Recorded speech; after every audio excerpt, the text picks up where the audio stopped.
Ladies and gentlemen, how to build Kinich. So there are two builds that I want to discuss in this video, and the first one is going to be purely free to play. So what does that exactly entail? So let's pick the new Natlan craftable, the Earth Shaker. Preferably the R5 version because obviously it gives you more in the passive, and that is what we want. This weapon gives attack percentage as well as elemental mastery on the passive that scales off attack. So this is just perfect because yeah, he just scales off attack. Since I assume, and this is of course just an assumption, AR-F2P, use your already existing unfinished reverie set. It's going to be absolutely fine. He's going to benefit a lot from the burning. It's just, you're chilling. You don't have to do too much. But if you're planning to use Genshin Teams or something like that, you might want to reconsider. Now, the only reason I would say use the unfinished reverie is because you probably already have it if you used it for any previous characters such as Emily, or if you were farming for that domain, you probably have some artifacts left over. But if you're like, hey, it's a new region, new character, I should use his best in slot artifact set, and I'd say yeah, there are a few. First one I already mentioned, unfinished reverie, pretty good, but his best in slot is going to be the Obsidian Codex, and the reason being is because of the Night Soul passive that you get from it, as well as the crit rate. 40% crit rate for free just from using the 4P set of this artifact set, which is absolutely massive. Now, of course, we're going to want to deal the most amount of damage, and this will help us thanks to that. And yeah, just this way, you just have to focus on crit damage and you'll be good to go. Now, if you don't want to use any of these, and maybe perhaps you want to use Furina, you could potentially use the Marechaussee set on him, and it will be okay. It won't be, of course, the most efficient thing, but it will definitely be okay for him. Now, I would like to say that you also want to use the Deepwood set on another character within the same party, so you can get a Dendro Resistance Shred. And that is a very, very important piece of information because with the Dendro Shred, you really get a lot out of your Kinich this way. So for example, if you're running Xiangling, you can give it to her instead, and she will really do a lot with this Deepwood set, and she'll apply it very often thanks to her Pyronado Burst. You don't have to worry too much about that. In fact, if you don't want to use Xiangling, you can use a character like Thoma, should apply the same way. I want to move on to the 5-star type of situation here, okay? I'm not talking about free to play anymore, I'm talking about a little bit more optimal situation, 5-star weapons and 4-star battle pass weapons. So first things first, I want to mention the 5 stars. So obviously his best in slot is going to be his signature weapon.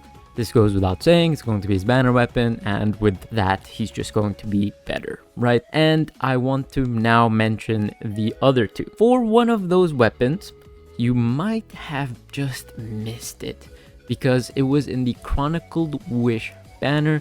I'm talking about Dia's weapon, the Beacon of the Red Sea, or Reed Sea, I forgot which one it was.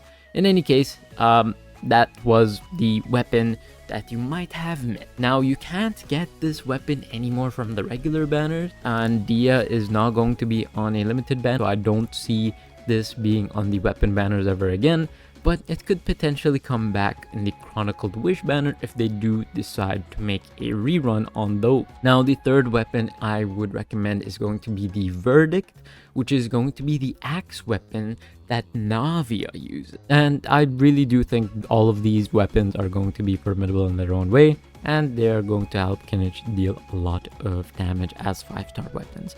Now, as for the 4 stars, the craftable is still a viable option. I would prefer you guys to have the R5 version of it, but the Battle Pass Serpent Spine is still undefeated, still really powerful, and I would recommend that for you guys who have the Battle Pass. Otherwise, you can just chill out with maybe another crit rate weapon on the Battle Pass. The other one, I forgot what it's called. That one's pretty okay, but it won't do you justice because the Serpent Spine is just so much better. His artifacts still remain the same if you are on this journey, so don't worry. Obsidian Codex, Unfinished Reverie, Marechaussee, even Even the Deepwood set, you can all use those perfectly fine. Now for his talent, all of his talents are going to be pretty important, from the normal attacks to the elemental skill to the elemental burst. All of them are going to be pretty important, so I want you guys to stick with all of them and try to level them up as much as possible. Now I want to talk about his teams, and specifically I want to talk about the burning team that you probably heard me talk a million times about, okay? For his burning team, Kinich, Emily, Xiangling, Bennett. Now, two of these are going to be like, oh, what if I don't want to use Bennett? What if I don't want to use Emily even? Now, for Emily, you could replace Emily with Nahida. Nahida is going to be an excellent, Dendro applier. She's going to have an insane burst, so she's definitely going to be pretty good on this team. But if you don't want Xiangling, for, just to say that, you could use Toma, and he's going to be pretty okay. Now, you're going to be like, hey, I don't want to use Bennett. I use Bennett on every single team.